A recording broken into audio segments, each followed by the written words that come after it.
Eu peço que os irmãos abram suas Bíblias no livro de Jonas. Livro de Jonas. Livro pequenininho, profeta Jonas, ali na segunda metade, na metade para o final do Antigo Testamento. Então, se você passou aí por Oséias, Joel, Amós, avança mais um pouquinho que ele está chegando. Se você está vendo Miqueias, Naum, Abacuque, Malaquias, volta, porque você já passou direto. Então, vamos lá, gente. Jonas, deixa aberto aí. A gente vai fazer uma pequena introdução e depois vai vendo um pouquinho desse texto. Então, gente, ainda no contexto de família da aliança, se você é filho da aliança, se você nasceu, cresceu no evangelho, certamente você já ouviu a história de Jonas, né? Jonas é uma daquelas histórias que a gente começa desde cedo a contar para as crianças e chama a atenção das crianças e acaba, eu acho que isso é um resquício até da infância ou daquilo que popularmente a gente conhece da história. A gente foca muito no peixe, ou na baleia, e não é baleia, é peixe, mas no peixe que engoliu Jonas. Mas a verdade é que essa história, esse livro, ele tem um significado próprio dentro da história da aliança. A gente viu aqui no último ano, e foram 58 aulas, essa é a nossa aula de número 59, sobre teologia bíblica do Antigo Testamento. Então, há mais de um ano, a gente pegou desde Gênesis e terminamos em 2 Samuel, e depois tivemos uma aula sobre Provérbios, vendo a história da redenção. E é sempre bom lembrar aquilo que norteou todo esse nosso tempo de teologia bíblica do Antigo. A gente partiu do princípio que a história bíblica é uma única história de redenção. É aquilo que a gente chama da metanarrativa. É a narrativa de Deus nos revelando a salvação ao longo de toda a história. E essa história de redenção, nós vimos também diversas vezes, e eu vou ser repetitivo porque a gente precisa guardar isso, é uma revelação progressiva. A revelação de Deus é progressiva na história. A cada passo dessa história, Deus vai revelando um pouquinho mais sobre quem Ele é, sobre quem nós somos, sobre o que Ele faz por nós e sobre o que Ele ainda vai fazer na história. E a gente foi vendo isso de livro em livro, até que a gente, historicamente, chegou em Salomão. E Salomão, como vimos, por causa do seu pecado, Deus o castigou e por causa disso o reino foi dividido. Então chegamos em Jonas. Jonas é um profeta do tempo do reino dividido, especificamente do reino do norte. Jonas viveu ali algo em torno entre 20 e 30 anos depois de Eliseu, para os irmãos terem uma noção. A gente também terminou uma série de pregações agora em Elias e Eliseu, também dois profetas do reino do norte, e Jonas é esse, entre aspas, terceiro profeta aí, 20, 30 anos depois de Eliseu. E a gente vai ver como que o livro de Jonas contribui para a história da redenção.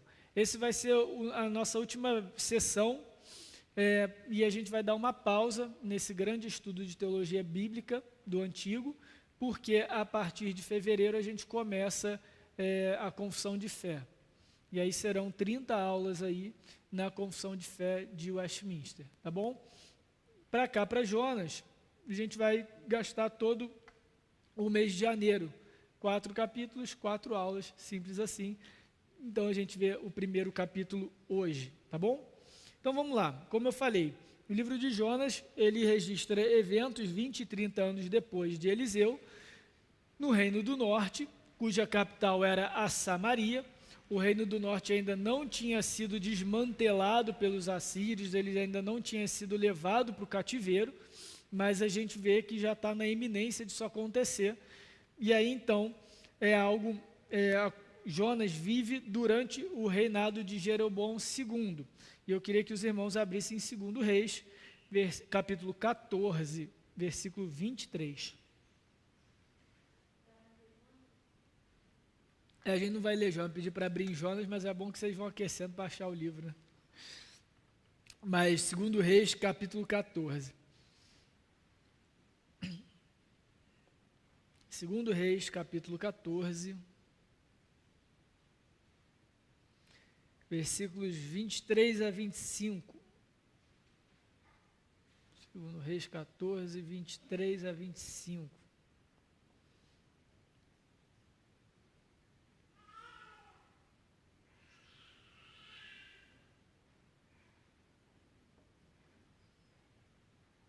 No 15º ano de Amazias, filho de Joás, rei de Judá, começou a reinar em Samaria Jeroboão, filho de Jeoás, rei de Israel, e reinou 41 anos. Fez o que era mal perante o Senhor, jamais se apartou de nenhum dos pecados de Jeroboão, filho de Nebate, que fez pecar Israel. Restabeleceu ele os limites de Israel, desde a entrada de Ramate até o mar da planície, segundo a palavra do Senhor, Deus de Israel, o qual falara por intermédio do seu servo Jonas, filho de Amitai, o profeta, o qual era de Gat-Efer. Então aqui, gente, nós temos o relato do reinado do profeta, do reinado de Jeroboão II, do tempo do profeta Jonas. E só alguns destaques para esse contexto no qual Jonas estava inserido, porque isso nos ajuda a entender muito de quem é Jonas, a reação dele e o próprio caráter do profeta. Primeira coisa, ele morava no Reino do Norte. O Reino do Norte, depois da divisão, só foi de mal a pior. Então chegou a um ponto, a partir de Acabe, que nenhum rei fez o que era bom perante ao Senhor. E quando a gente vê no registro dos reis, o Reino do Sul, o reinado de Judá, ele ainda oscilava. Ora tinha um rei que fazia algo bom, ora tinha um rei que fazia algo mal. Mas o Reino do Norte não. Foi decadente, foi de mal a pior. Não é à toa que ele foi o primeiro levado ao exílio e depois ele nunca retornou do exílio. As tribos do Reino do Norte, as 10 tribos, ficaram dispersas, nunca retornaram do exílio. Tá? Então esse rei, Jeroboão II, era um rei que fez algo ruim, fez algo mal perante ao Senhor. Ele manteve a idolatria do seu pai. E esse é o contexto de Jonas. É um profeta no meio de um povo de Deus, idólatra. No meio de um povo que já tinha visto Acabe, já tinha sofrido com Jezabel, já tinha visto o poder de Deus através de Elias, através de Eliseu, e mesmo assim o Reino do Norte continuou fazendo aquilo que era mal perante o Senhor. Então esse é um contexto de pleno declínio espiritual. É daí que sai Jonas. Só que é interessante o que a gente leu aqui em 2 Reis, porque apesar disso, o texto registra que o Senhor abençoou Israel. No versículo 25, restabeleceu ele os limites de Israel. O que significa isso, gente? Que os povos vizinhos, inimigos de Israel, começaram a forçar a fronteira e os limites do povo do Reino do Norte foram sendo reduzidos. O que Deus faz? Abençoa Jeroboão II para que, através de campanhas militares, ele retome os limites originais das tribos do norte. Isso foi bênção do Senhor, apesar da maldade de Jeroboão II. E o texto continua no versículo 26, dizendo: porque viu o Senhor a aflição de Israel, que a aflição de Israel era muito amarga, porque não havia escravo nem livre, nem quem socorresse Israel.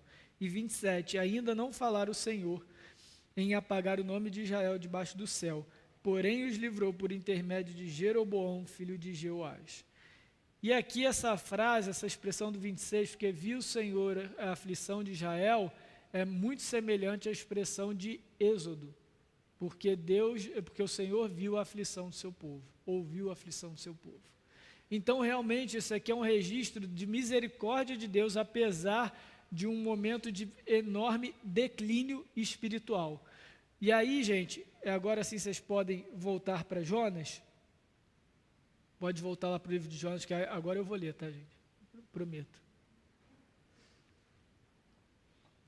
Livro de Jonas. Porque o que acontece, gente?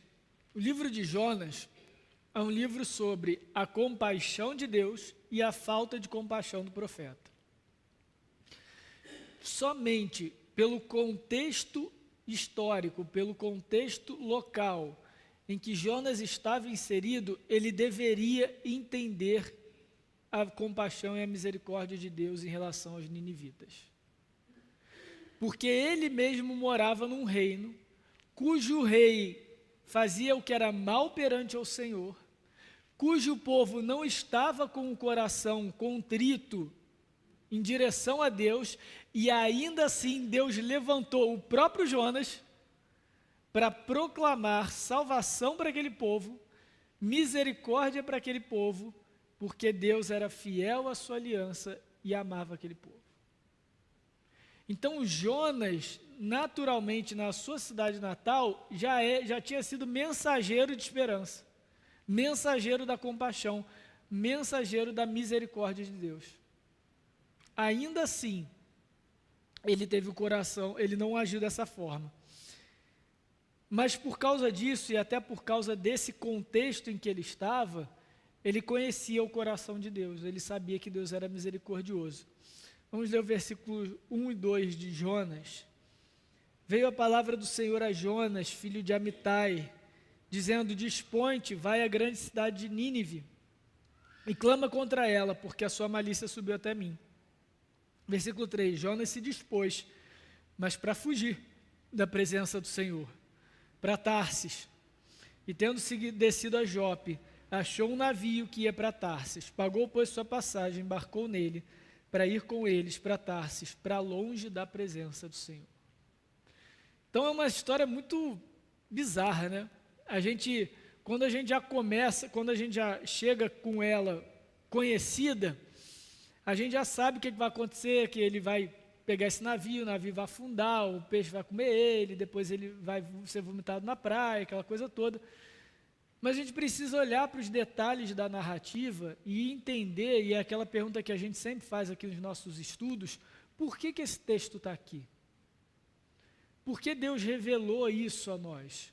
O que essa narrativa de Jonas está contribuindo para a progressão da história da redenção, dessa revelação? Então a gente vê aqui que Jonas não está comprometido com o coração de Deus. Em outras palavras, o coração de Jonas não está alinhado com o coração de Deus. Ele faz exatamente o contrário. Agora, o que deve chamar a nossa atenção, e aí já nos ajuda a entender o propósito, o objetivo do livro, é o seguinte: por que uma narrativa está no meio dos profetas?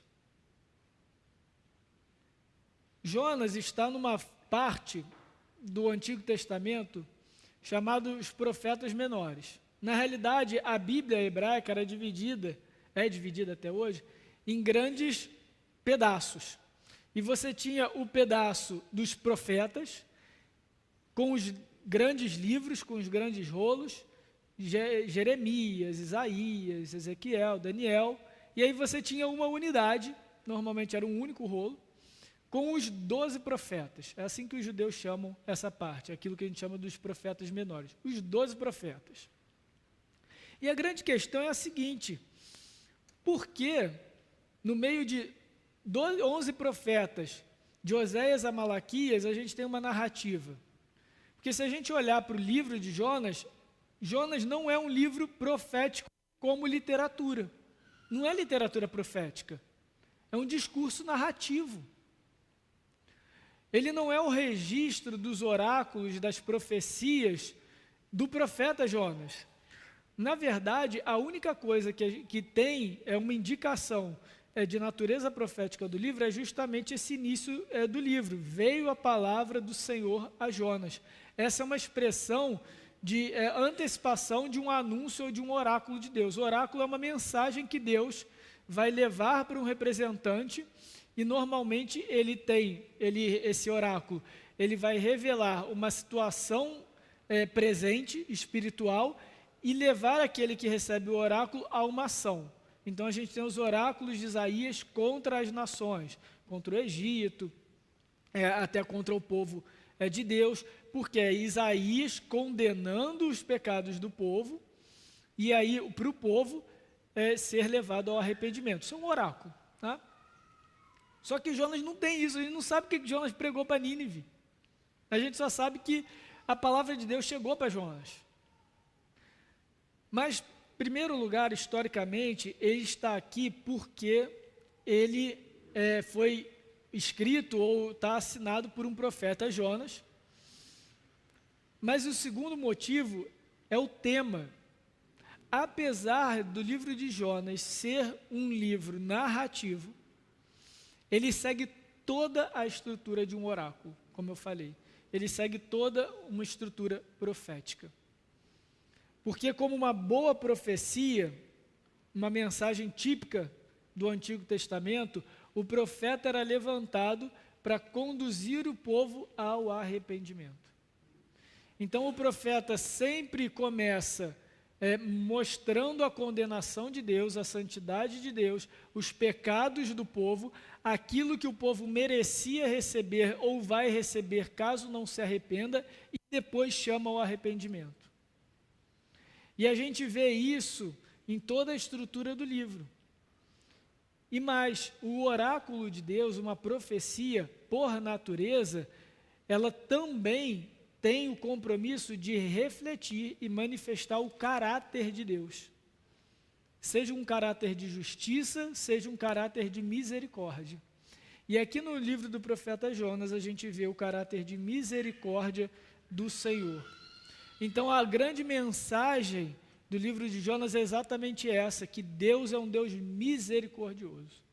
Não é à toa que, até hoje, no dia do Yom Kippur, no dia da expiação, os judeus leem o livro de Jonas no final da tarde. Porque para o judeu é a narrativa de um Deus misericordioso, que teve misericórdia de Nínive, mas teve misericórdia sobretudo do profeta Jonas. Embora extremamente rebelde, Deus nunca o apartou da sua presença. Pelo contrário, quando Jonas quis se apartar de Deus, Deus o trouxe para perto de si novamente. É uma grande epopeia, uma grande narrativa de misericórdia de Deus, aquela misericórdia de Deus que nos persegue. E é essa a ideia do livro de Jonas, que o Deus misericordioso, o Deus da aliança, persegue o seu povo. Ele está atrás do seu povo. Porque nós, por natureza, por conta do pecado, vamos ser como Jonas. Fugir da presença de Deus. O homem natural em seu pecado foge da presença de Deus. Por quê? Porque a presença de Deus demanda no nosso coração aquilo que o nosso coração não quer. A verdade é que um coração humano, sem a ação do Espírito Santo, não quer Deus. Nunca vai buscar a Deus. Pelo contrário, ele sempre vai fugir de Deus, vai fugir da presença do Senhor. E aí então a gente tem a ação soberana do Senhor sobre Jonas. E aí então ele foge, e a gente precisa entender o porquê que ele foge.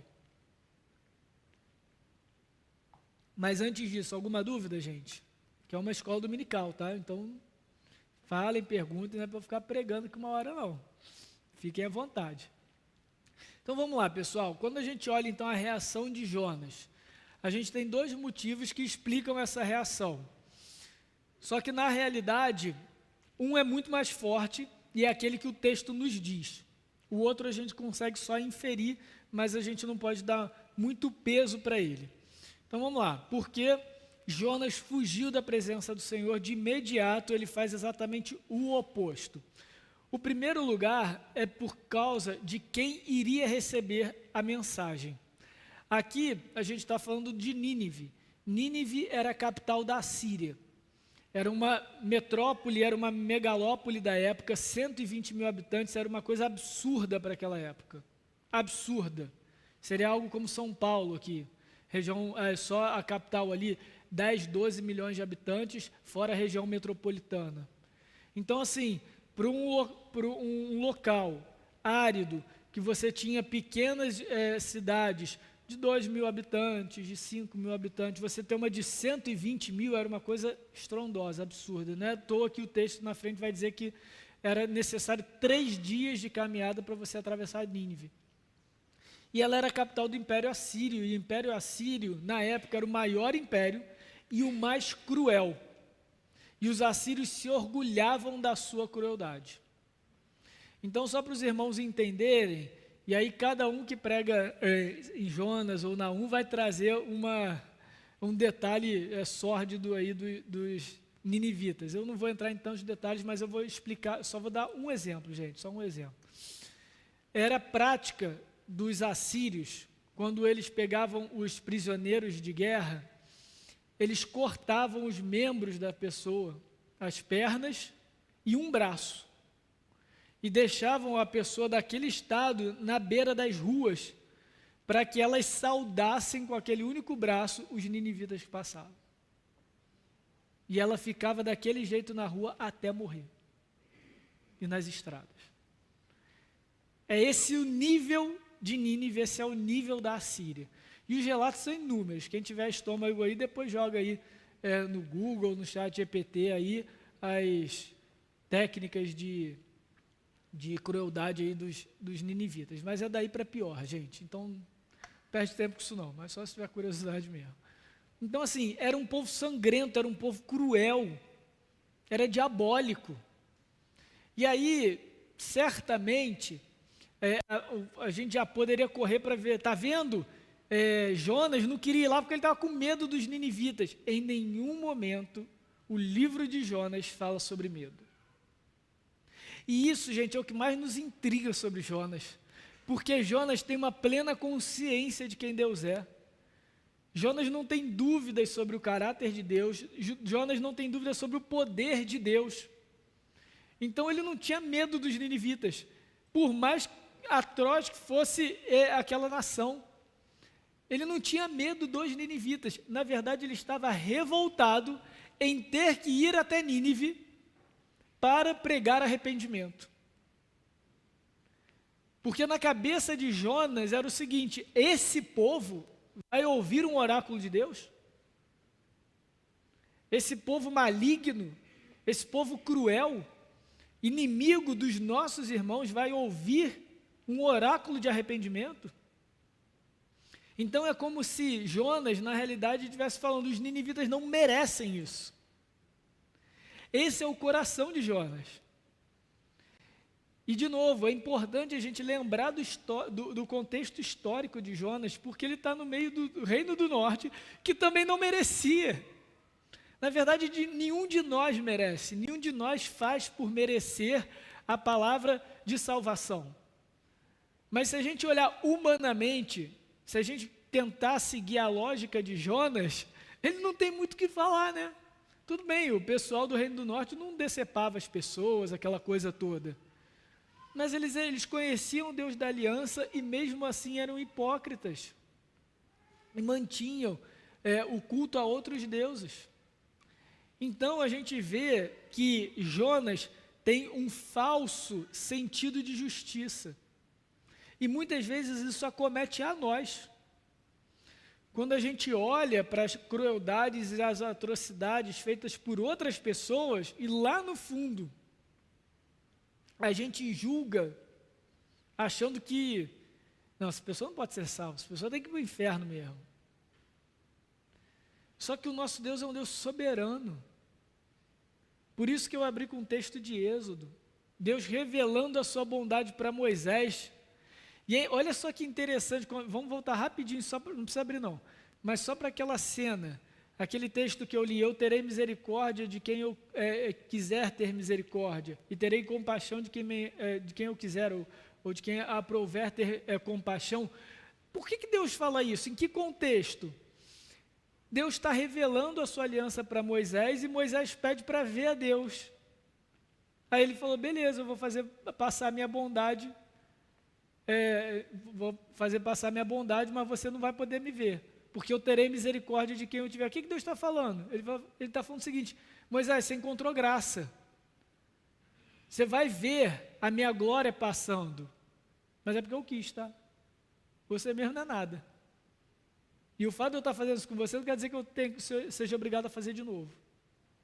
Eu faço o que eu quero, porque eu sou soberano. Isso é um Deus soberano, gente. E a gente precisa entender isso, porque essa é a beleza da salvação. Mas, ao mesmo tempo, essa é a palavra dura da salvação. Porque muitas pessoas, e até hoje, de todas as que eu conheci, a maior dificuldade com a doutrina da eleição é um muro chamado soberania de Deus. Porque quem tem dificuldade com a eleição, de entender que Deus escolhe uns para ser salvo, escolhe outros para ir para o inferno, o argumento é sempre o mesmo. Mas como um Deus de amor pode escolher uns e não escolher outros? A minha resposta de volta é sempre o seguinte: como um Deus soberano, Criador dos céus e da terra e todo-poderoso, pode não escolher? Percebe, gente? É difícil para nós, seres humanos, aceitar um Deus soberano. Um Deus que realmente governa tudo. A gente quer a soberania de Deus para governar a nossa vida, para que a gente passe bem pelos nossos problemas. A gente quer a soberania de Deus para governar a nossa família, para a gente viver bem. A gente quer a soberania de Deus para governar o mundo e todas as ações das menores possíveis, para que a gente ande pela terra, sem que nenhum acidente aconteça conosco, sem que nenhuma violência nos atinja, sem que nenhuma maldade recaia dentro da nossa casa. Mas a gente não quer ser um Deus soberano, que diz assim para a gente: eu faço o que eu quero, porque eu sou Deus e você não. Jonas está nos ensinando isso. Essa é a contribuição de Jonas na história da redenção. Até aqui, irmãos, a gente viu o Deus da aliança com um braço forte. O Senhor é Senhor de guerra. Ele protege o seu povo, Ele garante a salvação do povo da aliança por fidelidade a si mesmo, porque assim Ele prometeu a Abraão. Mas agora aqui em Jonas, a gente está vendo, Ele vai fazer do jeito que Ele quer, na hora que Ele quer, para quem Ele quiser. E talvez seja essa a revolta de Jonas, porque aqui a gente está falando de um povo que não é o povo da aliança, que são os assírios. Como Deus iria enviar um profeta para um povo que não é o povo da aliança, que não é a herança de Abraão? Essa é uma enorme, uma gigantesca contribuição do livro de Jonas. Porque, primeiro, isso aqui nos mostra que o Senhor está cumprindo a sua promessa a Abraão, que a partir dele todas as nações da terra seriam abençoadas. Mas isso também é um prenúncio do Evangelho de Cristo. Cristo veio justamente para inaugurar o reino. Quando Cristo entra na terra, quando Cristo encarna e começa a pregar, Ele inaugura o reino, e a chegada do reino é marcada pelo anúncio a todas as nações. A convocação de Jonas ela aponta para a nossa grande convocação no final de Mateus, quando Jesus fala: ide, fazei discípulos de todas as nações. Não existe agora nação cruel o suficiente que não será alvo da pregação do Evangelho. E isso, irmãos, para nós é muito importante. Não existe ninguém em nossas vidas que seja tão mal para nós que não deva ouvir o Evangelho. Os assírios eram inimigos diretos de Israel. Eles atacavam, eles torturavam, eles barbarizavam o reino do norte. Então, a gente vê essa mensagem da história da redenção sendo expandida em Jonas. E é lógico, agora a gente entende a revolta de Jonas, isso é novo para ele, isso nunca aconteceu na história. Era um ou outro aqui e ali, era uma viúva em Sarepta, era um militar como Naamã, mas era um aqui e outro ali. Mas agora não, uma nação inteira. Porque Deus tem misericórdia de quem Ele quiser ter misericórdia. E Jonas sabia tanto isso, que ele entendeu na hora o caráter da mensagem. E às vezes, pela nossa tradução, a gente acha que Jonas deveria ir lá somente para condenar Nínive. Mas não, era um chamado ao arrependimento. Vamos ver de novo aqui. Versículo 2. Dispõe-te, vai à grande cidade de Nínive, clama contra ela, porque a sua malícia subiu a mim. Essas duas últimas orações, elas representam toda a natureza da mensagem. De novo, a gente não tem um registro da mensagem profética, a gente só tem a natureza dela, o conteúdo. Então, primeiro, ele deveria expor os pecados de Nínive. Isso é o clamar contra ela. Mas, ao mesmo tempo, a gente vê a motivação de Deus. Por que Deus mandou Jonas ir lá? Porque a malícia dela subiu até mim. Na realidade, uma tradução mais adequada seria: porque a maldade, a crueldade de Nínive me chamou a atenção. E se chamou a atenção de Deus, é porque Deus quer corrigir essa situação. Percebem? Jonas sacou isso na hora. E aí então ele foge. E esse verbo dispor aqui não é de disposição, tá, gente? Oi.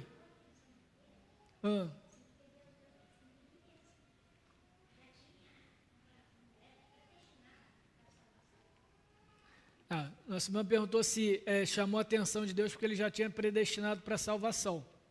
Não necessariamente. Tá? Muitas vezes o Senhor vai levantar um oráculo de arrependimento e de misericórdia, mas que não necessariamente vai se cumprir. Ao longo da história do Reino do Norte, diversos oráculos de arrependimento foram enviados para o povo, para o Reino do Norte. Eles não ouviram nenhum, foram para o exílio e foram dispersos. Tá? Aqui na história, a gente vê que sim, foi para o cumprimento da eleição, porque os ninivitas se arrependem, ainda que por um período de tempo. Depois a gente vê que Nínive se perde novamente, e aí Deus então levanta o profeta Naum contra Nínive anos depois. Mas para essa geração de Nínive, sim, houve arrependimento. Tá? Mas a gente só sabe da eleição pelos resultados. Aí é aquilo que a gente sempre fala, a gente não sabe, a gente não pode dizer a respeito da eleição do outro, da salvação do outro. A gente pode dizer a respeito à nossa salvação, porque a certeza da nossa salvação nos é dada pelo Espírito Santo que habita em nós. Mas a gente nunca pode dizer, não, fulano ali não é salvo, ou fulano é salvo. O máximo que a gente pode dizer é sobre os frutos. Olha só, fulano se diz crente, mas não frutifica como deveria. Então aí é digno de repreensão. Ou não, fulano é crente e olha só que frutos, que bênção. Certamente isso daí é a ação do Senhor. É o máximo que a gente pode ir, tá, gente? Mas assim, na boa, nunca é saudável para a gente, na nossa vida espiritual, ficar medindo ou ficar ponderando sobre salvação alheia. Nunca é saudável, nunca leva a gente a lugar nenhum, gente, de verdade. Às vezes a gente acaba salvando, entre aspas, quem talvez não seja salvo, e aí deposita confiança demais em outra pessoa, e aí aquela pessoa tropeça na fé, ou cai na fé, ou apostata da fé, e aí a gente enfraquece na fé por causa disso, por causa de mau testemunho, ou a gente fica como Jonas, aquele ali tá maluco, aquele ali é para o inferno daqui direto, não merecia nem, mas a gente tem que confiar na soberania de Deus. Então assim, gente, busquem confirmar a própria salvação. Esse é o caminho mais saudável e mais maduro que um crente pode ter. E quanto aos demais, ore por aqueles que já estão na família da aliança, para Deus preservá-los, e ore pelos que não estão, para desfrutarem das bênçãos da salvação. Esse é o nosso, até aí que a gente pode chegar. Então a gente tem então Jonas entendendo a natureza desse chamado. E como eu falei, esse verbo aqui, dispõe-te, no versículo 2, não é de ter disposição, tá? Esse verbo aparece 6 vezes no livro de Jonas, e ele significa sempre se levantar. Então ele agiu. Isso é importante, porque até mesmo depois que o peixe vomita ele, Deus fala de novo, dispõe-te a cidade de Nínive e tal. E aí ele vai lá e se dispôs a ir. Mas ele vai com o coração duro. Ele não vai com disposição. Ele só se levanta e vai. Então aqui, o texto só está nos destacando o seguinte: realmente, Jonas não ficou apático. Ele não ignorou o chamado do Senhor. Ele fez algo, ele reagiu, mas ele reagiu ao contrário. Ele foi para longe da presença do Senhor. Isso porque naquela época tinha o entendimento de que os deuses agiam em determinadas regiões. E aí então, Jonas escolhe Tarsis, porque provavelmente era o último porto conhecido pelos israelitas. Ali, provavelmente o sul da Espanha, então era o último ponto, era o ponto final ali das rotas comerciais do Mediterrâneo. Então Jonas vai para o mais longe possível, justamente da ação de Deus. E a continuidade da narrativa nos mostra esse caráter soberano de Deus, não somente na sua própria vontade para exercer misericórdia e salvação, mas a soberania de Deus sobre toda a criação, sobre tudo aquilo que é criado. Deus governa tudo, ele é diferente dos outros deuses. Vamos continuar aqui no versículo 4. Mas o Senhor lançou sobre o mar um forte vento, e fez-se no mar uma grande tempestade, e o navio estava a ponto de despedaçar. Então os marinheiros, cheios de medo, clamavam cada um ao seu Deus, e lançavam ao mar a carga que estava no navio, para o aliviarem do peso dela. Jonas, porém, havia descido ao porão, se deitado, e dormia profundamente. Chegou-se a ele o mestre do navio e lhe disse: que se passa contigo, agarrado no sono? Levanta, invoca o teu Deus, talvez assim esse Deus se lembre de nós, para que não pereçamos. Então, gente, a gente vê agora que Jonas está completamente despreocupado com a situação, está dormindo, caiu num sono profundo. E aí então a gente tem uma grande tempestade, e aos olhos daqueles marinheiros e também de Jonas, a tempestade era um castigo de Deus contra a rebeldia de Jonas. Mas o que a gente vê na narrativa é que não é um castigo de Deus, é justamente a ação soberana de Deus para trazer o profeta de volta. E isso daí fica ainda mais claro no versículo 5. Não, versículo 5 não, já li, né? Espera aí. Versículo 7. E diziam uns aos outros: vinde, lancemos sortes, para que saibamos por causa de quem nos sobreveio esse mal. Lançaram sortes, e a sorte caiu sobre Jonas. Então disseram: declara-nos agora, pois, por causa de quem nos sobreveio esse mal, que ocupação é tua, de onde vens, qual é a tua terra e de que povo és tu? Então eles estavam ali desesperados com aquela situação, acreditando que aquela situação toda era por conta de algum castigo dos deuses, alguma revolta ou ira dos deuses. Cada um vai clamando para o seu Deus, e aí então eles lançam sortes e cai sobre Jonas. Quem controlou essas sortes, gente? Quem entregou Jonas ali? Deus, próprio Deus. Então assim, quer dizer então que sorte funciona? Não. Nesse caso específico, Deus usou até um rito pagão para revelar o seu profeta. Se Deus simplesmente quisesse castigar Jonas, ele teria derrubado o navio, arrebentado em dois, estava tudo certo. Mas ele revela o profeta, porque isso aqui não é uma ação de Deus contra a vida de Jonas, mas em favor da sua vida.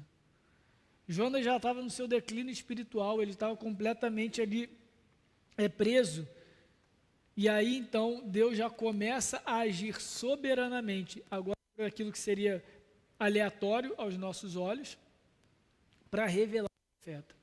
E aí então no versículo 9, ele lhes respondeu: sou hebreu, temo ao Senhor, o Deus do céu, que fez o mar e a terra. Então os homens ficaram possuídos de grande temor e lhe disseram: que é isso que fizeste?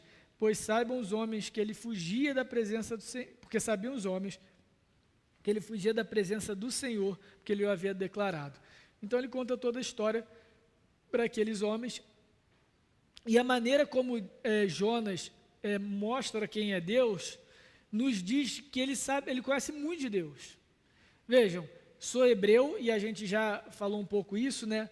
Quando a gente lê na Bíblia, hebreu é aquele que é descendente de Abraão, ok? Então ele diz, eu sou hebreu, então ele se reconhecia como o povo da aliança. Isso é muito importante, gente, porque Jonas é um profeta do reino do norte. E já havia uma divisão entre o reino do sul e o reino do norte, até na mentalidade. Aquilo que depois a gente vai ver nos evangelhos, os judeus contra os samaritanos. Onde deveria ser adorado, qual adoração seria recebida por Deus. Havia uma espécie de competição ou de conflito espiritual entre os reinos. Você vê, Jonas não participa disso, ele está colocando: eu sou hebreu, eu sou do povo da aliança, eu sou do povo original da aliança, eu me reconheço como filho da aliança. É muito importante a gente ter esse detalhe.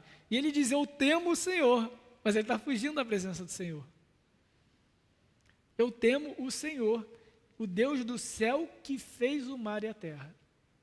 Então, naquele imaginário pagão daqueles homens, daqueles marinheiros, cada deus era responsável pelo governo, pela administração de algum elemento. Mas o que Jonas vai dizer é o seguinte: o meu Deus, ele não só é responsável pelos céus, ele os criou. E ele criou o céu, o mar e a terra, coisa que normalmente não era controlado pela mesma divindade. Você tinha uma divindade específica para o mar e você tinha uma divindade específica para a terra, para as colheitas, seja lá o que for. O que Jonas está falando é o seguinte: olha só, eu sou hebreu, sou do povo da aliança, e o Deus a quem eu sirvo é o Deus que criou tudo. É o Deus que governa tudo. Por isso que eles ficaram com tanto medo. Jonas sabia exatamente quem era Deus. E ainda assim, ele fugiu da presença do Senhor. E isso nos mostra, gente, o perigo, não de estar, obviamente, de conhecer a Deus, mas o perigo que pode chegar a nós, que já conhecemos o Senhor, que já temos a nossa teologia bem formada, amarradinha. Como nós que tememos ao Senhor devemos estar vigilantes em relação ao nosso coração, em relação à disposição do nosso coração em reconhecer a soberania de Deus. Jonas tinha os conceitos, Jonas tinha a doutrina, Jonas tinha boa teologia. Apesar dele achar que Deus ia agir só ali na Palestina, isso era a falha de Jonas, na teologia de Jonas, mas ele entendia exatamente quem era Deus. Mas nessa arrogância de Jonas, ele conhecia Deus, mas não queria obedecer a Deus. E devemos tomar cuidado, irmão. Se a gente conhece a Deus, a gente tem que se submeter, a gente tem que humilhar o nosso coração o tempo todo diante do Senhor, diante da soberania de Deus. A gente não precisa esperar que as tempestades cheguem. E aí então, Jonas continua. Na verdade, os marinheiros continuam. Versículo 11, disseram-lhe: que te faremos para que o mar nos acalme? Porque o mar ia se tornando cada vez mais tempestuoso. E respondeu-lhes: tomai-me e lançai-me ao mar, e o mar se aquietará, porque eu sei, por minha causa vos sobreveio essa grande tempestade. Versículo 13, entretanto os homens remavam, esforçando-se por alcançar a terra, mas não podiam, porquanto o mar se ia tornando cada vez mais tempestuoso contra eles. E aqui, gente, a gente vê o coração de Jonas, um coração completamente endurecido, sem nenhuma compaixão. Jonas não tinha compaixão pelos ninivitas, não teve compaixão desses marinheiros. Você vê, ele só se revela quando Deus o revela para os marinheiros através das sortes. Na cabeça de Jonas é assim: rodei, vou morrer mesmo, que eu fugi de Deus. E esses marinheiros aí, Jonas? Acontece. Estavam no lugar errado na hora errada. Jonas não tinha compaixão com os caras. E se Deus não tivesse revelado eles, os homens iam afundar por causa dele. Ao contrário dos marinheiros ímpios, que não eram tementes ao Senhor, quando Jonas fala para eles: olha, me joga no mar que aí vai melhorar. O que ele fala? Olha o versículo 13. Entretanto, os homens remavam. Isso aqui, gente, é uma dica no hebraico para dizer o seguinte: eles não fizeram isso. Eles não queriam fazer isso. Eles remaram para não ter que jogar Jonas. Em vez disso, a NVI, né? Pois é justamente isso. Aqueles marinheiros estavam tendo compaixão. Eles podiam falar assim: ah, é, malandro, então é por sua culpa, meu irmão, agora vai rodar mesmo, cara. Então, não. Eles simplesmente têm compaixão de Jonas. Coisa que o profeta de Deus, que diz temer ao Senhor, não tinha. Então, irmãos, a gente vê o estado espiritual de Jonas. Jonas estava extremamente afundado, endurecido no seu temor ao Senhor e em relação aos demais. E a gente precisa sempre tomar cuidado para que o nosso coração não chegue no ponto de Jonas. Não é da noite para o dia não, gente. É de pouquinho em pouquinho.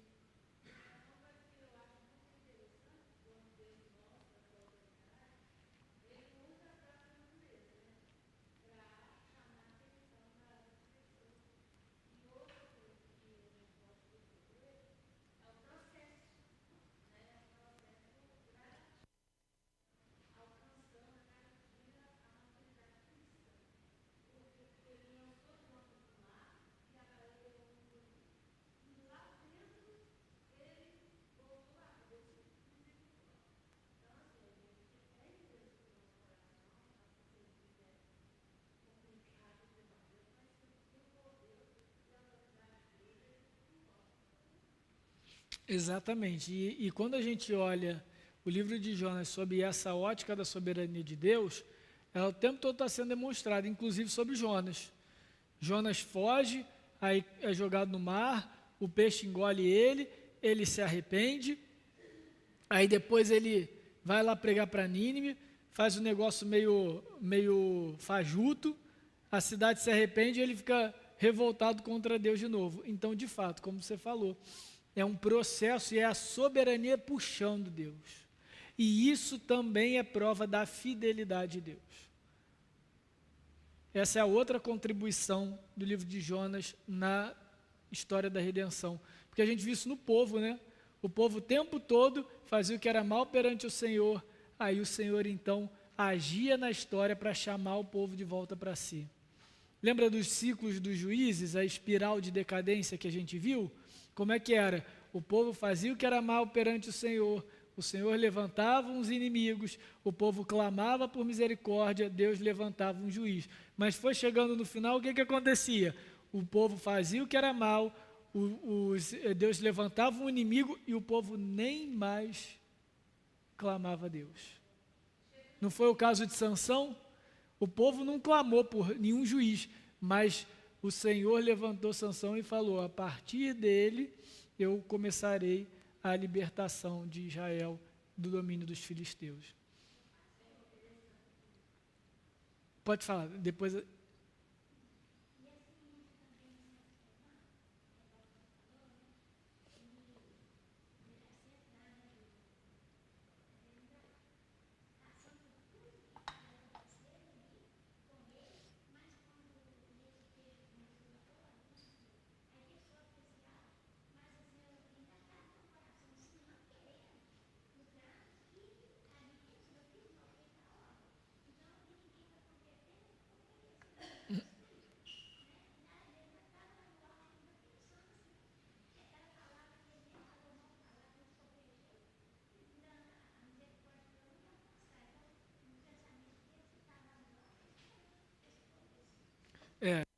Era o desejo de Jonas, né? A narrativa fala que ele sentou para ver a cidade ser destruída. Ele sentou para assistir ali. A gente vai ver esses detalhes na medida que a gente avançar nos estudos. Pois não?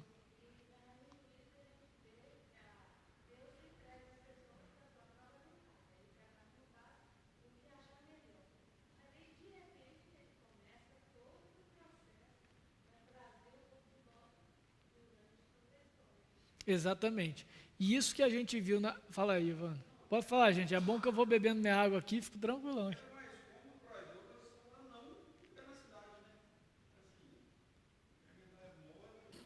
Foi inventar moda, né? Alguns comentaristas, eu não tenho opinião fechada sobre isso não, mas é uma explicação razoável. Alguns comentaristas dizem que assim, é como se Jonas estivesse abrindo mão, abdicando até do seu exercício profético. Então assim, quer saber? Não vou mais mexer com esse negócio de profecia, porque agora, enquanto estava por aqui, mandando o povo ganhar guerra e tal, tá beleza, mas agora está me mandando para Nínive, então assim... É uma explicação até que razoável, sabe, do porquê que ele fugiu da presença de Deus. Outros simplesmente vão dizer desse conceito de Jonas, de que ele realmente achava que Deus era um Deus ali setorizado, regional, do mesmo entendimento pagão. Mas, de fato, tem alguma coisa ali que é como se Jonas estivesse rompendo com Deus. Mas, ao mesmo tempo, para os marinheiros, ele fala, não, eu sou hebreu, eu temo ao Senhor. Então, do tipo, não consegui fugir de Deus, não consegui romper com Deus. E essa é a beleza da salvação. E aqui a gente nos tem uma outra doutrina que é muito cara, que é muito preciosa, que é o P do Tulip, dos 5 pontos calvinistas, o último, que é a perseverança dos santos. Eu prefiro dizer, junto com alguns outros teólogos, que é a preservação dos santos. Quem é salvo sempre vai ser salvo. Porque Deus vai garantir isso. Mesmo que se a gente tentar muito perder a nossa salvação, tipo Jonas, a gente não vai conseguir. O Senhor é soberano, Ele se prendeu a nós, nos uniu a Cristo e agora ninguém solta, nem nós mesmos, gente. E a maior ameaça à nossa salvação seria o nosso pecado, não fosse o Espírito Santo, que é o nosso selo, o selo que garante aquilo que Ele começou.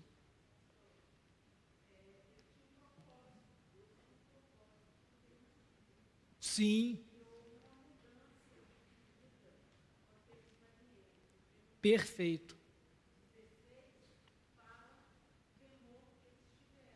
Uhum.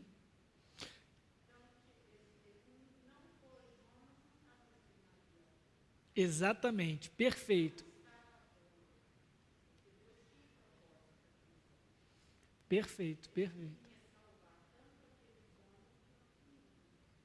Muito bom. Esse, inclusive, é o próximo ponto aqui do meu.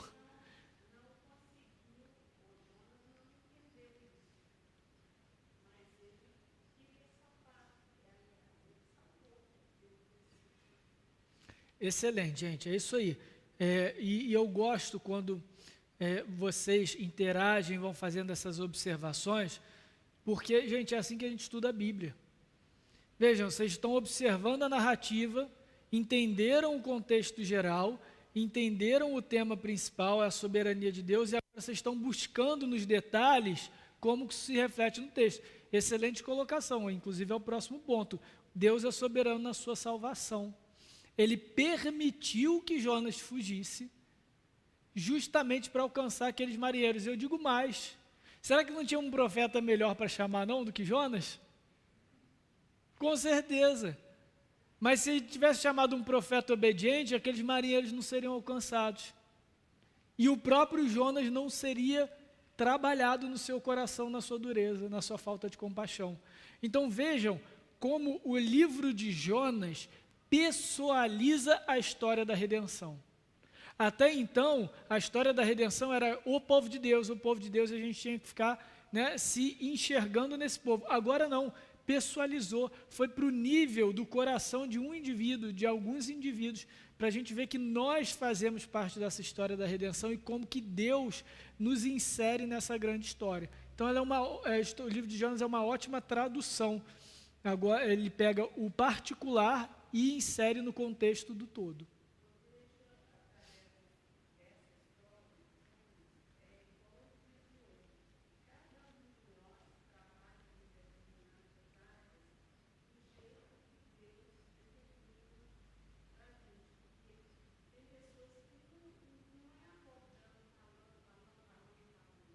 Exatamente.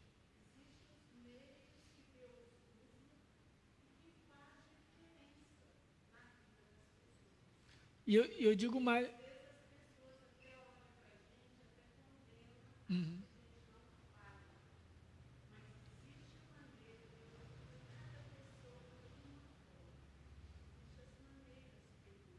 Com certeza.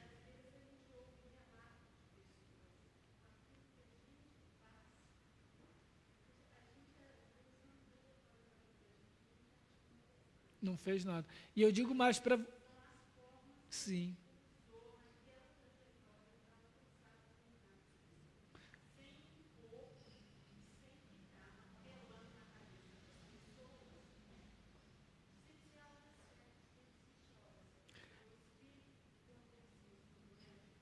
Sim. E eu digo mais, gente. Na minha opinião, a melhor forma de evangelismo, melhor método de evangelismo, são nos encontros ordinários da vida. Não sou contra evangelismo não, tá, gente?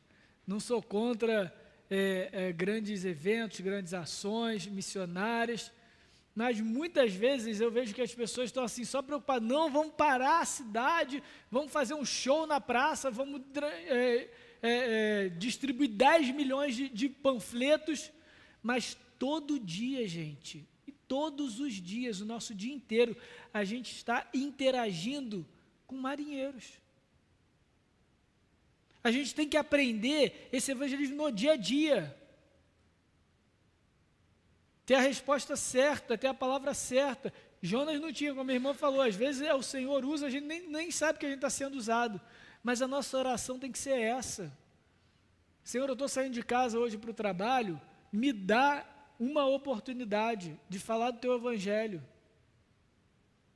Eu estou aqui, ao contrário de Jonas, eu não estou fugindo da Sua presença. Eu me disponho, estou aqui, estou indo. Só um rápido relato. Normalmente, quando você ora e pede a Deus para que te dê a oportunidade de pregar o Evangelho, Ele vai te dar. É uma oração que Deus gosta de responder. Uma vez eu estava no avião, aí tinha um rapaz do meu lado, lendo um livro de uma outra religião. E eu estava fazendo Rio-São Paulo, alguma coisa assim. Não, eu estava voltando no Nordeste. Então era um voo mais longo. Estava voltando do Nordeste para São Paulo. Eu estava cheio de coisa do seminário para fazer, gente. Aí eu virei, pô, beleza, voozinho de 2, 3 horas, eu vou dar um gás aqui, né? Aí peguei aqui meu computador, comecei e tal. Só que, cara, o cara estava com um livro de uma seita, de uma religião, enfim, não veio ao caso. E eu assim, caramba, eu estou cheio de coisa para fazer para o seminário aqui. Esse menino lendo esses negócios aqui do meu lado está indo rápido para o inferno. Aí aquele negócio foi me incomodando, eu estava que nem Jonas, eu falei, mas estou dentro desse avião aqui. Aí o negócio vai pesando, pô, minha hipocrisia, né? Eu estou estudando para ser pastor e estou negando aqui. Aí eu só orei assim, Senhor, estou todo apertado aqui com o seminário.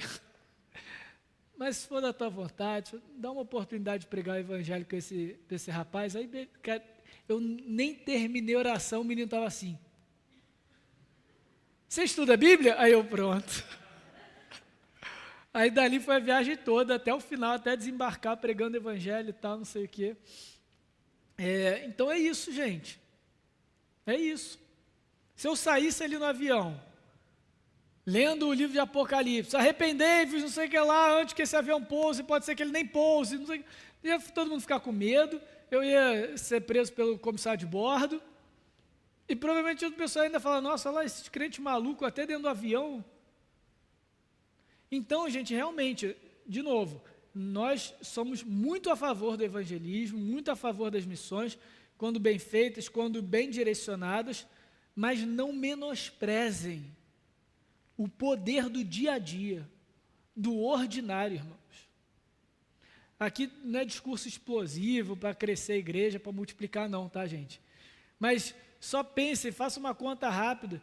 Se você pregasse o evangelho e uma pessoa viesse a se converter pela sua pregação uma vez por ano, a gente tem 140 membros adultos aqui. Por ano a igreja ia dobrar.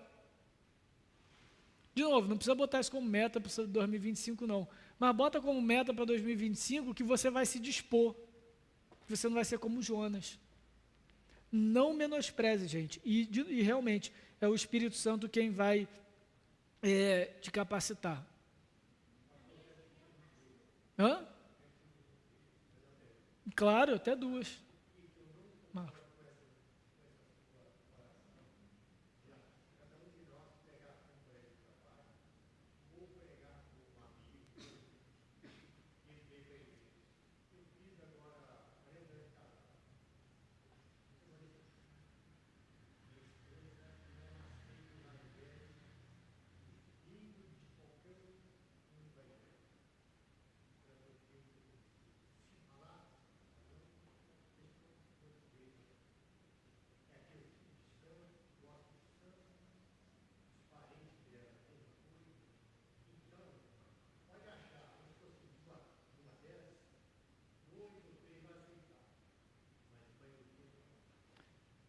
Irmão, você não falou nada.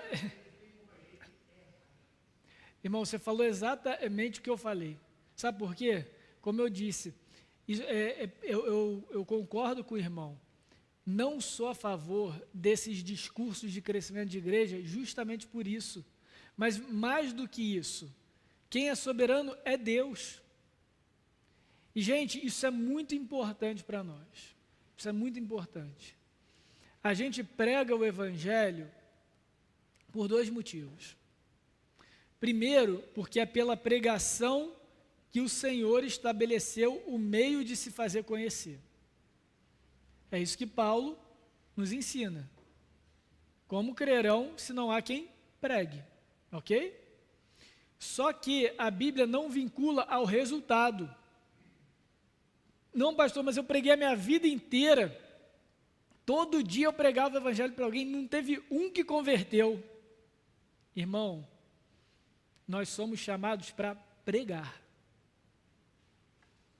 Quem salva vidas é o Espírito. Ao mesmo tempo, eu também já ouvi muitos relatos de gente que eu vou lá, falo o evangelho e tudo, e falo, caramba, agora eu entendi. Minha mãe ficou 20 anos na minha cabeça falando isso, pastor. E agora eu entendi. Então, às vezes, a obra não é de um só. Paulo também nos ensina. Um planta, outro rega, outro dá o crescimento. Essa é a beleza do evangelho e da soberania de Deus. Deus vai usar a sua igreja. E realmente, pode ser que nem todos sejam salvos. E não vão ser salvos. O irmão não está muito errado aí na conta, não. É a minoria mesmo que aceita o evangelho. O caminho é estreito. O que Jesus nos ensina? Muitos são chamados, mas quantos são escolhidos? Poucos. E tudo bem, gente.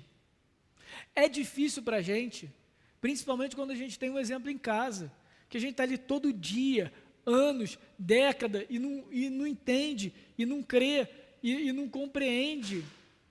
Mas a gente tem que confiar na soberania de Deus e descansar na soberania de Deus. Ele tem poder para salvar quem Ele quiser, na hora que Ele quiser e por meio de quem Ele quiser. Uma vez também eu estava na igreja e uma senhora chegou, Vitor, eu era seminarista ainda, eu tenho um agradecimento e uma confissão.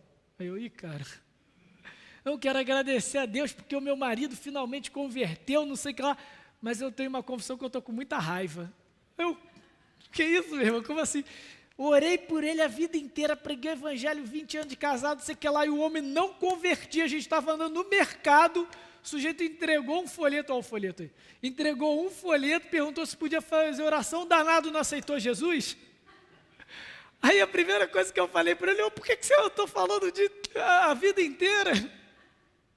Aí eu falei, pois é, meu irmão. Aí talvez isso tenha acontecido para mostrar, para Deus te ensinar a soberania dele. Então é isso, gente. Isso daí humilha a gente. A verdade é essa. A salvação, vou deixar o Marcos já falar, mas a salvação de Deus humilha a gente, em todos os sentidos. Primeiro, porque a gente não é nada, não merecia nada, merecia só o inferno. Isso já é muito humilhante. Tá, agora que a gente é salvo, a gente é chamado para proclamar. Também não depende da gente, quem converte é Deus, e Ele vai salvar quem Ele quiser. Então, a salvação só nos humilha, porque esse é o objetivo da salvação, glorificar a Deus. Quando a gente é humilhado, Deus é glorificado. Vai lá, Marcos.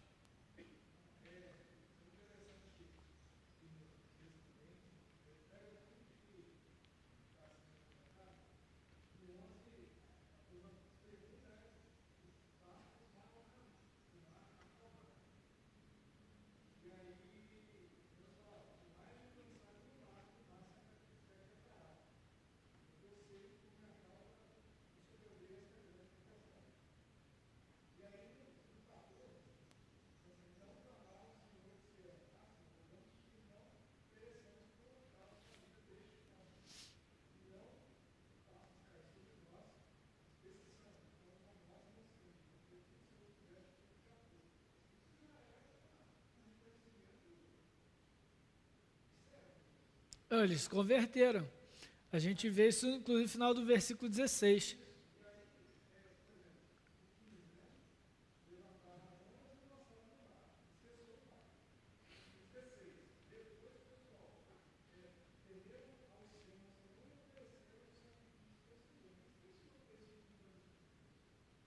Então, provavelmente aqui eles fizeram um sacrifício segundo os rituais deles. Tanto é que aqui ele colocou, e fizeram votos. Eles não entraram em aliança, aqui não é a palavra aliança. Então eles provavelmente fizeram do jeito que eles ainda entendiam, ainda conheciam.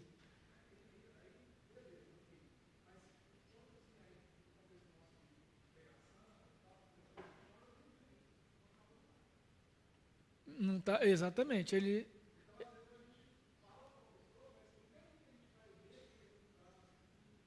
exatamente.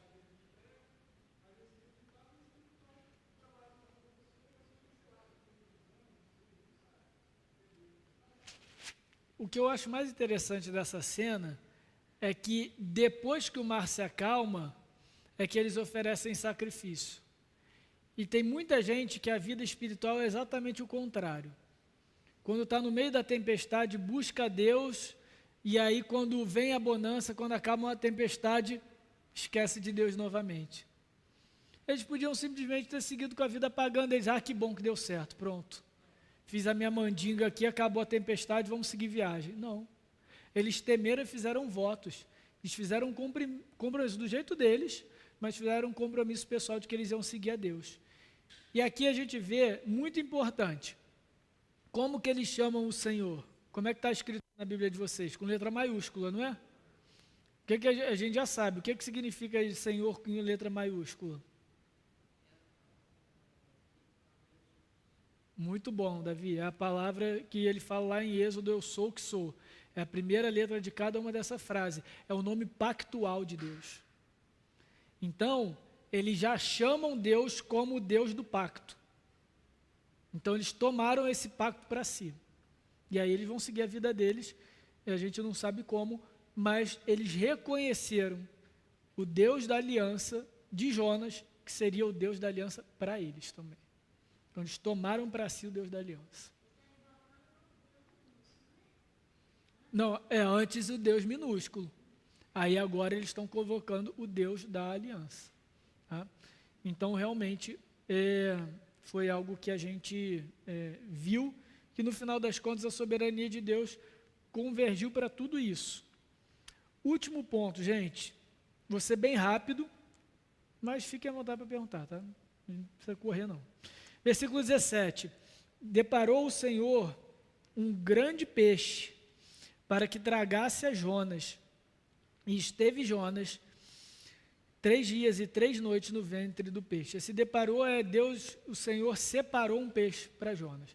A gente viu, não sei se quem viu recentemente aí, um pescador americano foi engolido por um peixe, né, e foi vomitado na praia. Então é possível, tá, gente? É super possível. Inclusive, só também uma outra curiosidade, o maior peixe ósseo do mundo é o peixe-lua. Ele tem 4, 5 metros de diâmetro, que ele é meio redondão, e ele já foi encontrado no Mediterrâneo, onde Jonas estava lá nadando. Então, é possível. Mas mesmo se não fosse possível, se Deus tivesse feito um salmão gigante para engolir Jonas, a gente não precisa de que as coisas sejam possíveis para a gente crer na soberania e no poder de Deus. Esse é só um parênteses de curiosidade, mas não é disso que eu queria falar, não. Queria que os irmãos abrissem rapidamente em Mateus 12, versículo 38, essa é a última grande lição do nosso texto aqui. Mateus 12, versículo 38.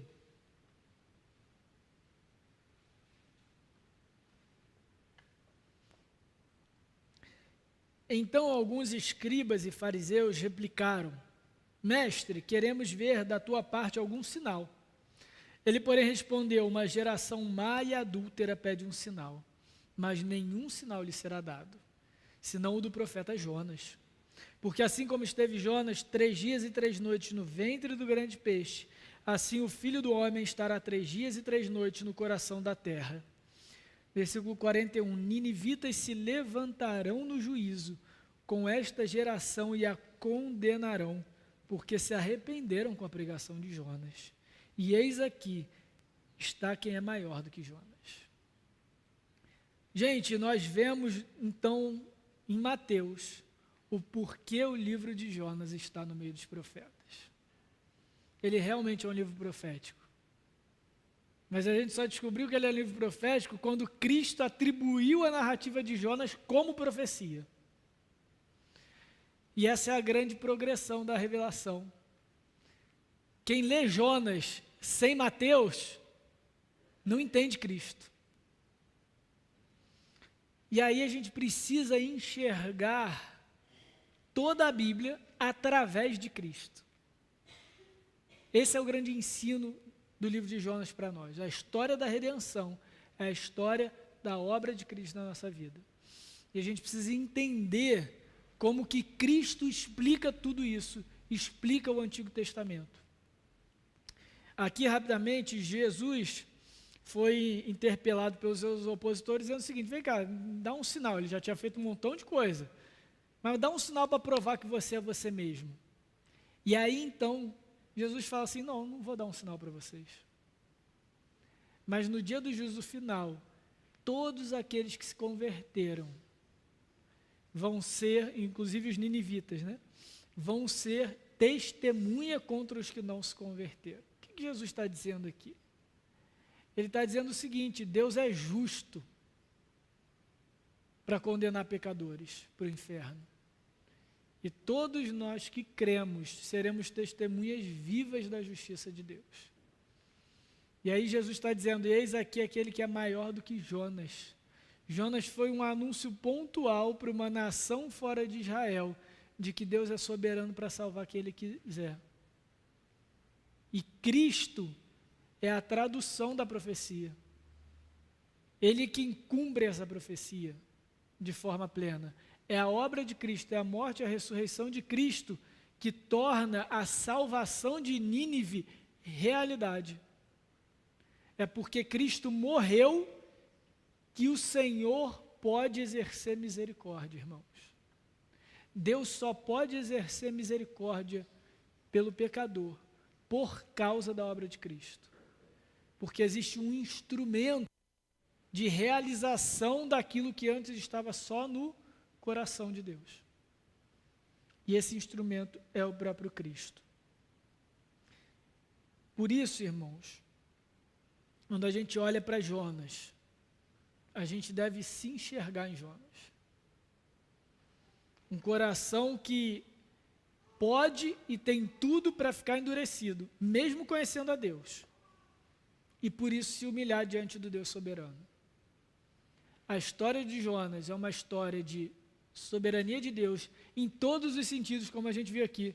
Soberania sobre a criação, soberania sobre a salvação, soberania sobre os eventos mais banais, até um lançar de sortes aleatório. a compaixão de Deus e o perigo da dureza do nosso coração.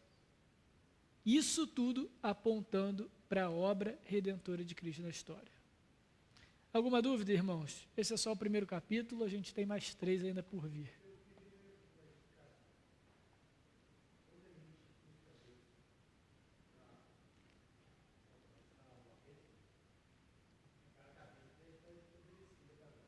Sim.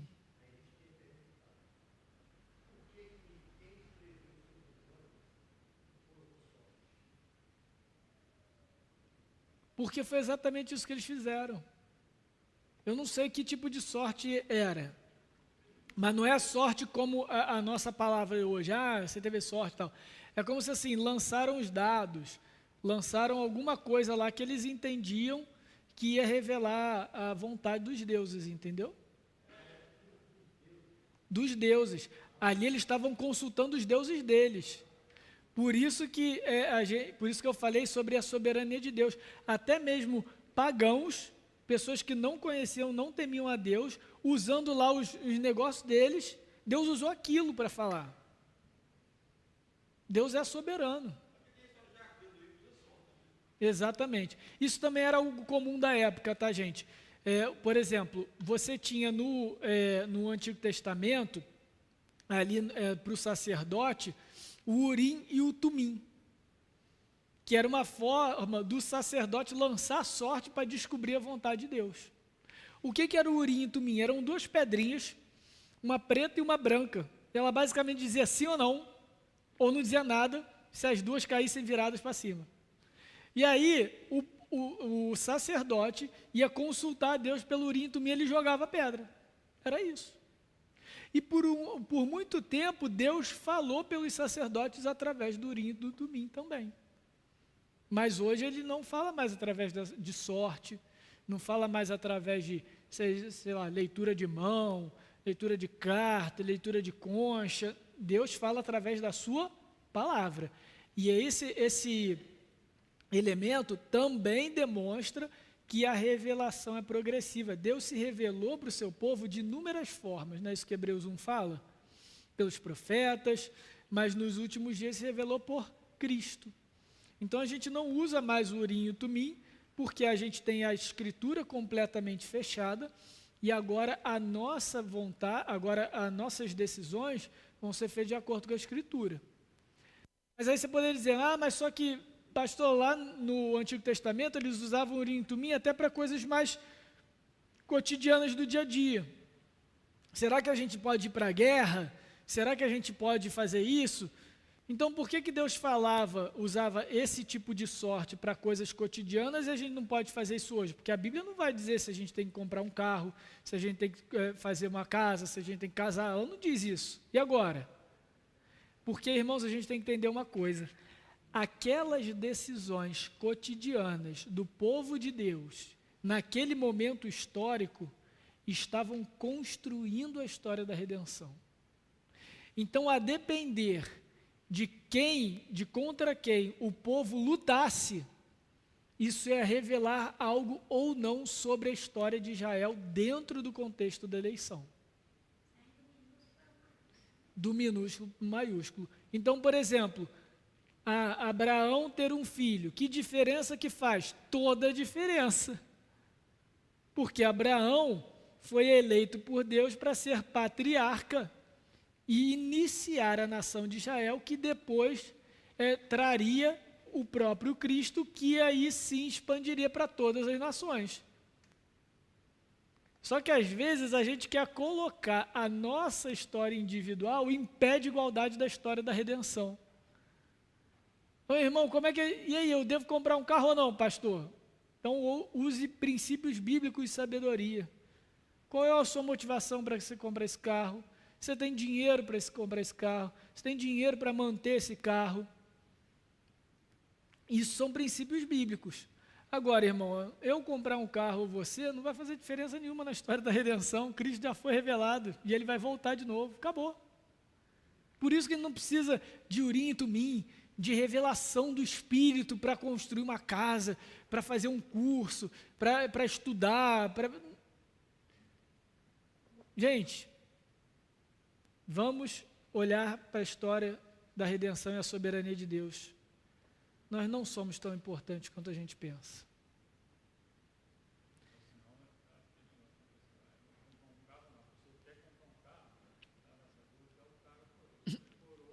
É isso mesmo. Vai jogar de novo. É bem isso mesmo, Hebe. E as pessoas fazem isso com Deus, sabia? As pessoas muitas vezes têm desejos próprios, não necessariamente errados, tá, gente? Mas é um desejo do coração da pessoa. Ela quer a validação de Deus, aí ela vai procurar alguém que valide aquilo. Algum profeta, algum pastor, algum apóstolo, alguma visão. Aí tem um sonho, não, porque em sonho Deus me falou para eu comprar o carro. Deixa eu te contar uma coisa, irmão. Deus não te falou nada, você sonhou que Deus está falando contigo. Tem uma diferença enorme. Uma coisa, se eu chegar amanhã e falar assim, sonhei que o Denis vai me fazer um pix amanhã de 10 mil reais, olha que benção, Denis. Aí eu vou chegar assim, amanhã para o Denis, ô Denis, e meu pix? Ele, que pix, mestre? Meu pix de 10 reais, de 10 mil reais, Denis. Eu sonhei que você ia me fazer um pix, você falou comigo em sonho. Ele vai falar assim, tá maluco. Eu sonhei que ele estava me falando, mas isso significa que é o Denis falando comigo? Sim ou não? Agora eu só vou fazer uma pergunta para os irmãos. Por que quando a gente sonha que Deus está falando, necessariamente é Deus falando? Mas ele falou com Abraão. Mas era Abraão, amigo. Entendeu? Não é porque também Abraão é muito melhor do que a gente, mas Abraão tinha uma finalidade muito própria e muito especial na história da redenção. Eu não sei você, mas eu não tenho tanta importância quanto Abraão na história da redenção. E tudo bem, tudo bem. Não é isso que Jesus ensina para os discípulos? Chega 2 discípulos para ele, mestre, no seu reino. A mãe deles, na verdade, né? Bota para a mãe fazer isso. Deixa um dos meus filhos sentar à sua direita e outro à esquerda. E o que Jesus fala? Não, no reino dos céus não é assim. No reino dos céus não é assim. E às vezes a gente quer ser assim, né? A gente acha que toda a história da redenção diz respeito a nós. E infelizmente a nossa cultura evangélica acaba dizendo isso também, né? Que a gente tem um lugar especial no coração de Deus. É lógico que a gente tem um lugar especial no coração de Deus, como povo de Deus, como povo agraciado do Senhor. Deus vai nos abençoar, gente, com toda a sorte de bênçãos. A gente pede isso e a gente recebe muito mais do que a gente pede. Ele nos ama, Ele tem prazer em nos dar coisas boas, mas a história da redenção não gira em torno de mim e de você. A história da redenção gira em torno da glória de Cristo. Fala aí, Davi.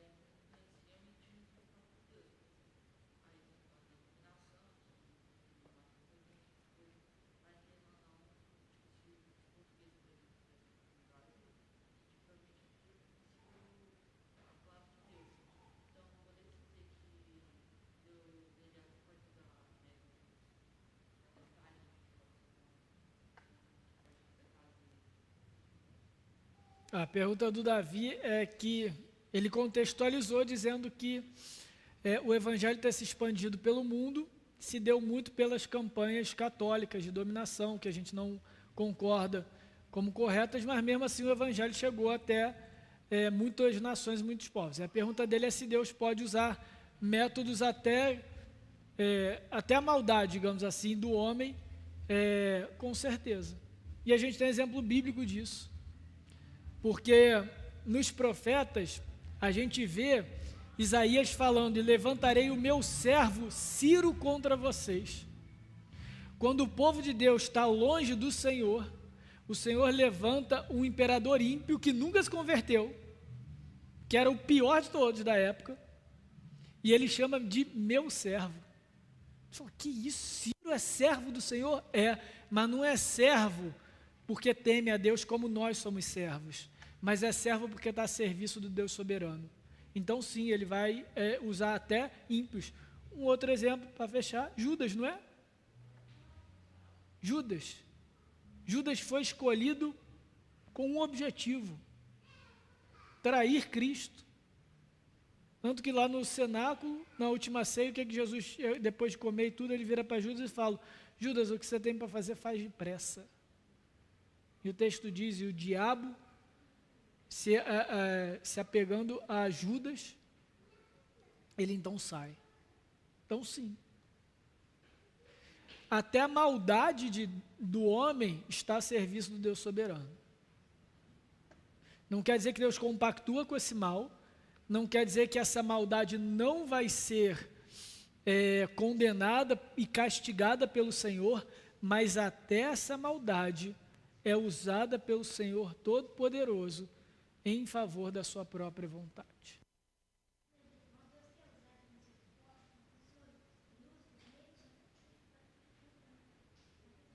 Exatamente. Quando ele quer agir de misericórdia, quantas são os relatos de conversão depois de uma doença terrível? O sujeito estava ali na beira da morte e aí foi alcançado por Cristo. Uma doença a ponto de quase te matar não é algo ruim? As doenças não são fruto do nosso pecado? Sim ou não? Mas Deus não usa muitas vezes uma situação dessa de calamidade ou de calamidade natural para trazer os seus para próximo de si? Então, sim, tudo está a serviço do Senhor. Fala aí, Denis.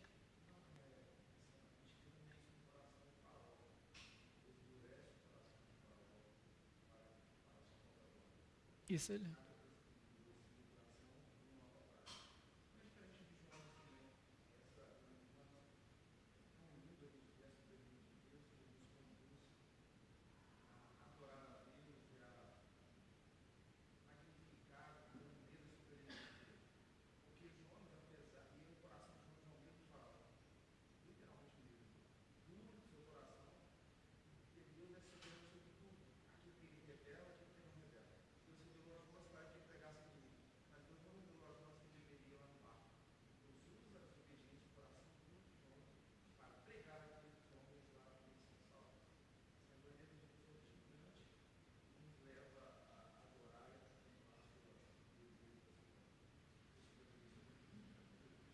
Perfeito, exatamente isso.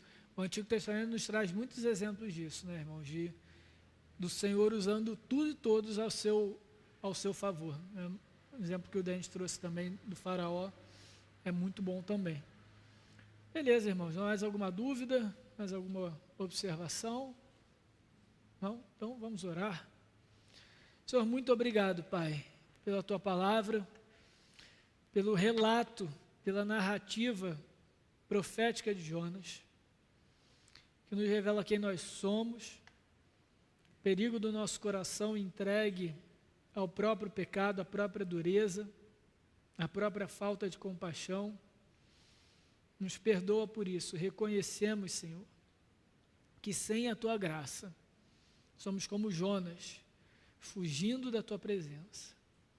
Mas Te louvamos porque o Senhor, com amor eterno, nos amou e com bondade nos atraiu, nos arrastou para perto de Ti, como o Senhor mesmo nos ensina através do profeta Jeremias. Obrigado por isso, Senhor, pela Tua graça.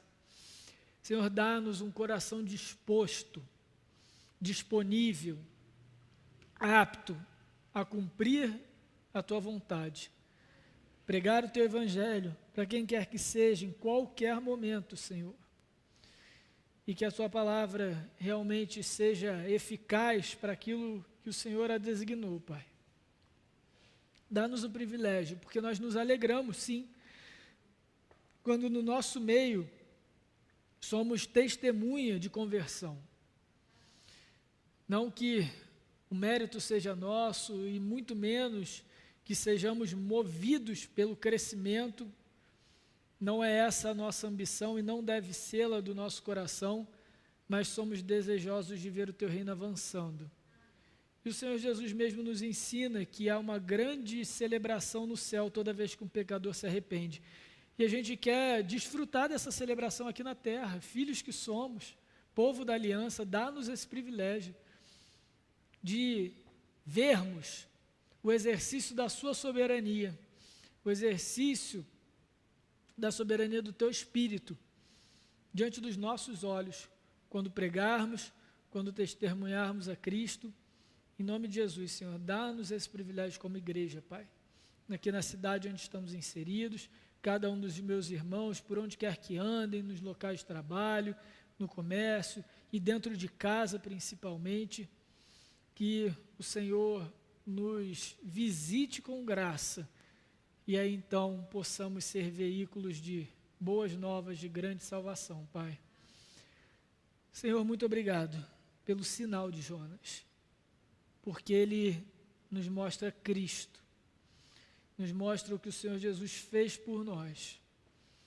Dá-nos a graça, Senhor, guarda a nossa fé no Senhor Jesus, de modo que no dia de Cristo nos levantemos ao lado dos ninivitas e ao lado de todo o povo do Senhor, como testemunha contra todas as gerações más e adúlteras que vieram antes de nós e é do tempo presente, Senhor.